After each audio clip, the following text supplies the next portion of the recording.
Assalomu alaykum, hurmatli kitobxonlar.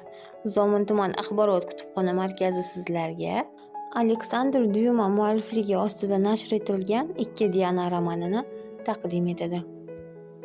Ikki Diana 1846-yil, 1847-yillarda Aleksandr Dyuma muallifligi ostida nashr etilgan, lekin asosan uning do'sti va hamkori Paul Meurice tomonidan yozilgan tarixiy roman. Sarlavhadagi Ikki Diana Genrix IIning ma'shuqasi va uning noqonuniy qizi Diana de Costrodir. Romanning syujeti Dyumaning mashhur Valoris trilogiyasidan oldinroq sodir bo'lgan. Asarning bosh qahramon Gabriel Conte de Montgomery bo'lib, undan tashqari Martin Guerre, Katerina de Medicis va Ambroise Parrelar kabi qahramonlar ham bor.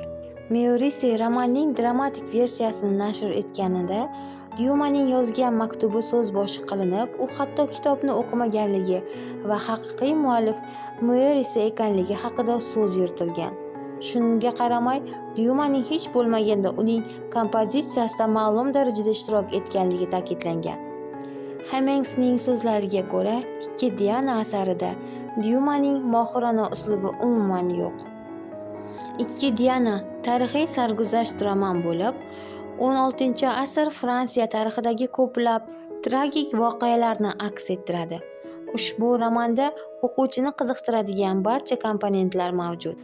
Bu yerda mudhish sirlar hamda ma'suma qahramon ayol, makkorona fitnalarni qurboni Diana de Castro, yovuzlar dueti Diana de Poitiers hamda Connétable Montmorency, haqiqat uchun kurashuvchi Gabriel Montgomery va nihoyat oliyhimmat gersog de Guise obrazlari mohirona ochib berilgan.